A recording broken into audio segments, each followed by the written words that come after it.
Without further ado, I would like to introduce the first and the most respected speaker of today's event, Dr. Ahmad Totonji. Let me give a brief introduction. Basically, Dr. Ahmad Totonji doesn't need it, but still, just to follow the formalities, let me introduce. Born in Iraq, Dr. Ahmad Totonji holds a bachelor degree in petroleum production engineering from Birmingham University and master and PhD in petroleum engineering from Pennsylvania State University. He has devoted much of his life and energy to international volunteer work, focusing on community and youth development to become an important leader in many professional ways and holding various posts. Dr. Totonji's academic journey is marked by his deep commitment to scholarship. His work covers a broad spectrum of topics within Islamic thought, including theology, philosophy, and social issues. He has actively participated in numerous research initiatives and projects aimed at expanding the understanding of Islamic thought and its contemporary relevance. Dr. Ahmad Totonji is a co-founder of the International Institute of Islamic Thought, along with Anwar Ibrahim, by the way, the current Prime Minister of Malaysia, Dr. Hisham Al-Talib, and the late Dr. Jamal Al-Barzanji, rahmatullah alayhi. And last but not least, he speaks Arabic, English, Turkish, and Kurdish. Maybe by this time, Dr. Ahmad Totonji learned some other language too. Maybe the information is not that much latest. Barakallahu fikum, and would like to invite Dr. Ahmad Totonji to share with us whatever he has of the experience, and we'll be just happy to listen to you. Dr. Ahmad Totonji, the floor is yours. بسم الله الرحمن الرحيم الحمد لله ثم الحمد لله الحمد لله الذي هدانا لهذا بسم الله الرحمن الرحيم. It is really a pleasure to be with you. It is a pride for me that how we have been able in this area, this Muslim countries who were there deprived from their rules, but alhamdulillah now they are all have got it and they are trying their best. We tried as a youth organization, alhamdulillah, to stand with the first students of these countries. When Soviet Union went a bit down, we found that the Muslims know nothing about their religion. And it was really difficult also for us. We didn't have people who speak that language in Arab countries and so on. But alhamdulillah, we got about 100 students, and I think some of them are here, alhamdulillah, in a very good positions to International Islamic University in Malaysia. Dr. Abdul Hamid Abu Sulaiman was the president of the university. I talked to him that we really want to bring some people who know Islam and who know Arabic. He said, okay. I said, how many? He said, 100. Alhamdulillah, and that was really good. And then our brothers who are leading this kind of work, they started making meetings for the youth of the country to choose who is more willing to learn something about Islam, about Arabic, and so on and so forth, to go to this university. And we gave them full scholarship until they finished everything. Walillahi alhamd. And I am really very, very happy. I am giving this so that you know we are part of you.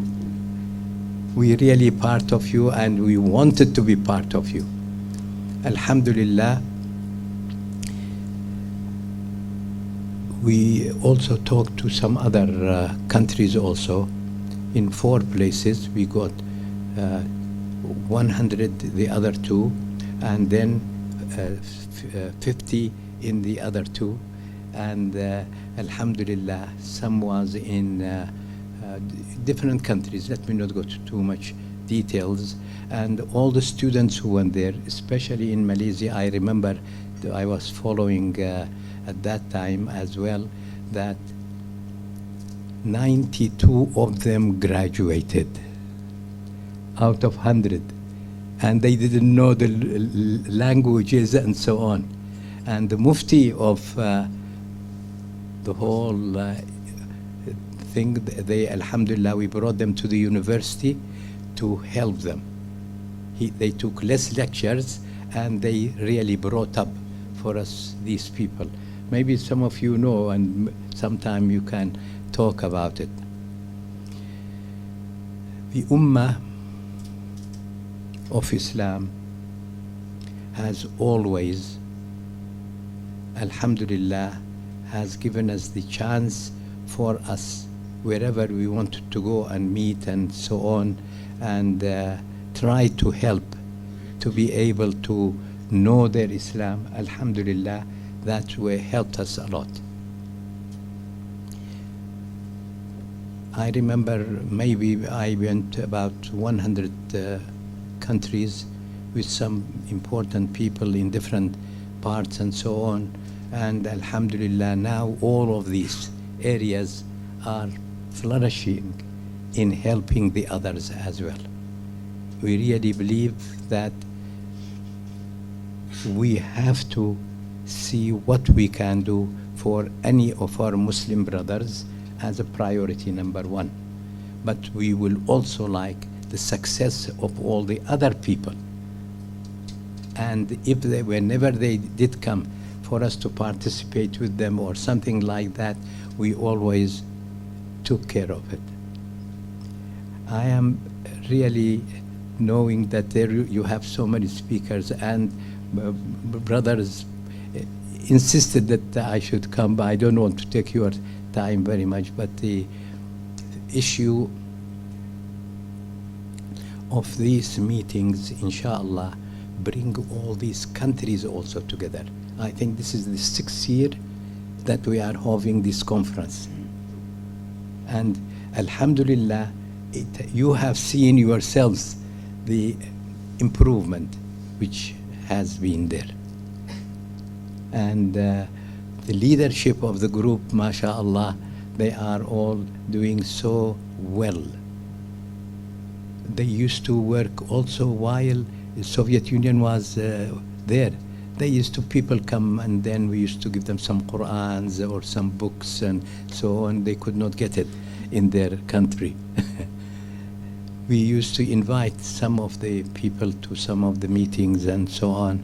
So alhamdulillah, we have done what was possible at that time, and now is more important. Inshallah, you will lead many of the other countries. They are deprived from help. You will, inshallah, join in these things, inshallah, inshallah. Barakallahu feekum. Please look at these meetings as a blessing from Allah for all of us. And I am the first one in between. Because if we work as Muslims, we will change the condition of the whole world. There is an ayah in Quran.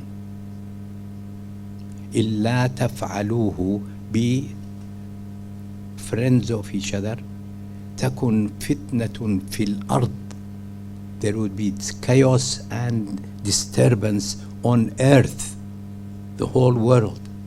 And it is happening. It has already happened.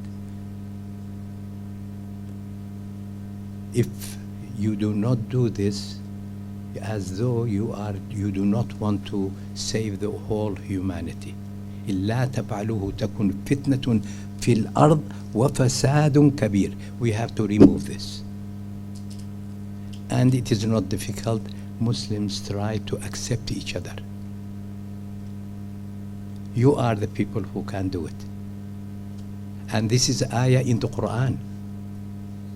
Allah Ta'ala has put it in the Quran so many years ago. And today we are in need of this. Barakallahu fikum. Wassalamu alaikum wa rahmatullahi wa barakatuh.